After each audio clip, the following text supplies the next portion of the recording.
Welcome back to the Oxendine Law Podcast. Jarrod Oxendine and Christine Palmer, your host and co-host. And today we're talking about an important topic, Christine. We're talking about how to break the news about divorce to your kids. Obviously, the way you do that can greatly affect your kids, both their emotional well-being, their stability. So the way you handle that is very important. And we're going to delve into some pros and cons of ways to do it, ways not to do it, and some pitfalls to avoid along the way. So let's dive right in, Christine. You and your spouse have made the decision to get a divorce. Hopefully, you've made a joint decision and you're going to do it as amicably as possible. And the first thing that is on your mind is, oh my goodness, what should we tell the kids? There's a right way to do that. There's a wrong way to do that. There is. And I always give my clients this sort of caveat.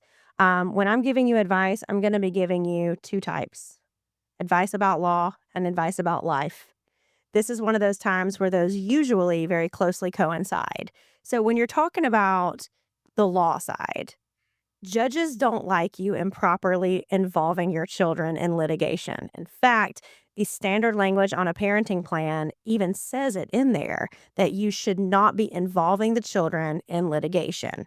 So on the law side, you don't want to overly involve your children. But then comes the life side. I mean, I'm a child of divorce. I was there once. It is, in my opinion, it is a huge disservice to your children to hide a divorce from your children. Because if you think about it from their perspective, what happens is you've faked it so long, they think everything is fine. And then suddenly they wake up and their whole world has changed. Remember, you had to go through a transition and you're an adult. You know what you're doing. You even made this choice, or your spouse made this choice regardless. So you have been given the opportunity to think about it, to mourn this marriage. You've had the opportunity to work through it. If you don't afford your children that opportunity, you're doing them a huge disservice. If you wait until the end and it's just like, okay, so you sit down at a dinner table and you're eating your spaghetti and suddenly it's like, okay, so starting tomorrow, daddy doesn't live here anymore. Yes, we don't want to do that. Tragic. It is. And so I think the first tip is, even if you hate your spouse, like y'all are just like fighting like cats and dogs, do yourselves the favor, the kids the favor of at least getting together for that one conversation and saying, when are we going to do this? In other words, what's the timing going to be? Let's do it together and let's get on the same page about what we're going to say. Sure. It is super important that both parents are involved in that conversation. To the extent that is possible, it needs to happen. I mean, I know there are some extreme circumstances where physical abuse or something along those lines may have impeded you from doing that. But to the extent it is possible, which is, friends, it's 95% of y'all. I know everyone's going to sit there and say, it's too toxic. I'm one of that 5%. You're not. Suck it up. Get it together for your kids. Get a plan together and sit down. And that's what us attorneys can help with too. I've done a ton of basically script writing for clients to talk about, okay, if y'all can't get on the same page, let me and the other attorney suggest some language, send it back and forth, and then you familiarize yourself with it. You know, you're going to read it to your kids, but you are on the same page about the explanation. And most importantly, rather than focusing on the divorce part of it, the kids' first fear is future. So don't focus on why it happened or anything like that, or just talk about you're going to be fine in the future. Stay future oriented and make sure that you're having these age appropriate conversations with your children.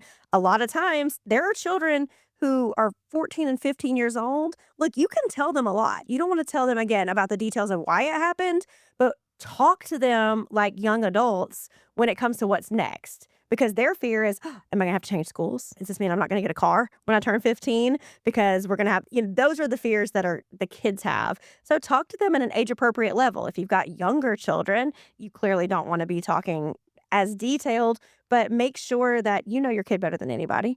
Talk to them at the level that they understand so that they feel involved, because you are changing their environment drastically. And if they aren't in some way involved, they're going to feel so out of control they can act out. That's right. And so let's kind of give a specific example, because I know people are still wondering, what exactly do I say? So let me give you one example of maybe the right way to do it, and then we'll give you some examples of the wrong way to do it. Right way, you and your spouse get together. You decide on the time, you decide on the location. You sit down together in a very calm tone, and one of you starts. Look, Johnny and Mary, your dad and I have something that we want to discuss with you that we've been talking about for a long time.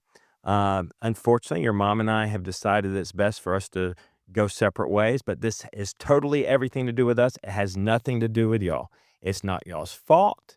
Everything is going to be fine. You're going to still get to keep your friends. You're going to get to stay at the same school. You're not going to be homeless. Nothing changed except now you have two homes and you've got maybe two birthday parties and you've got two Christmases and you're not losing your mom. You're not losing your dad.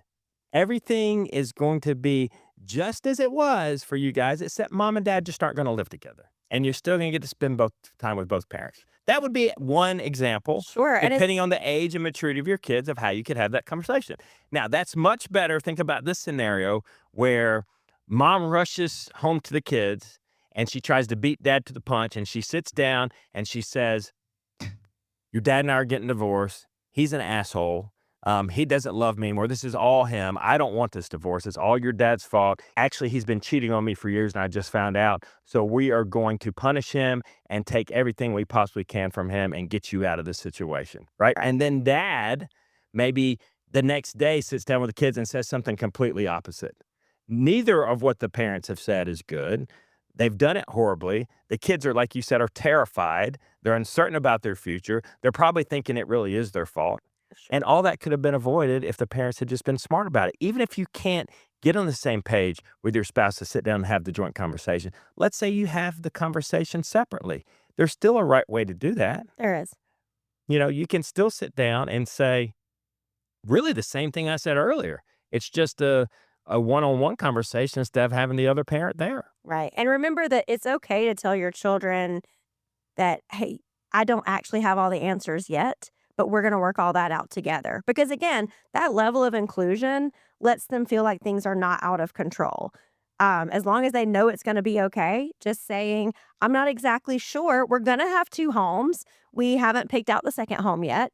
We're going to work together as a family to make sure it's the best thing for you. So you don't have to come to them with answers. You need to just be comforting and also remember to allow them to ask questions. So many parents just want to cut that off and say, well, that's for me and your dad to figure out. And that's a fine answer as long as it's said in a kind way, because you really want to hear what their concerns are. Some of them are going to be like, okay, cool, and act like they don't care. So pay attention. Maybe they care and they're not letting on yet. Maybe they really don't, right? Like maybe this is a scenario where you're such a good mom and he's such a good dad that they feel so secure in their parents that they're not really worried about any of that living in the same household. They may say, all right, cool. And I've actually heard kids look at mom or dad and say, thank goodness. Finally.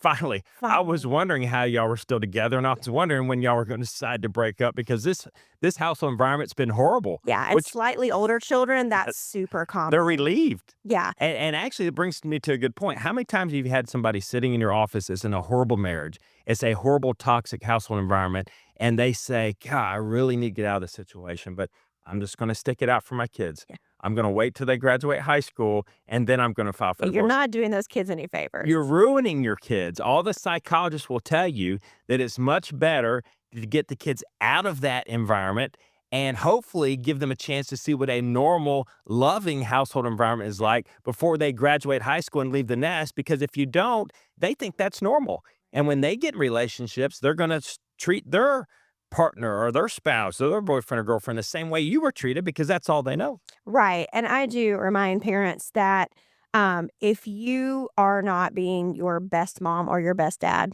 you're doing them a disservice. And it's virtually impossible to do that in a toxic household. You can't be your best version of mom if you're not your best version of yourself. Good point. Can't say that any better, so I won't try to. Here's one other point I'll leave everybody with. You've had the conversation, you've done it the right way, you've told your kids that you're getting divorced. Maintain that consistency. Sometimes parents screw up by doing it the right way initially, and then it just falls apart. Then they start talking bad about the other parent, or they try to one-up the other parent, or they put the kids in the middle, or they try to question the child every time the child comes back from mom's house about, where was your mom? What were you doing? Was she doing this? Was she doing that?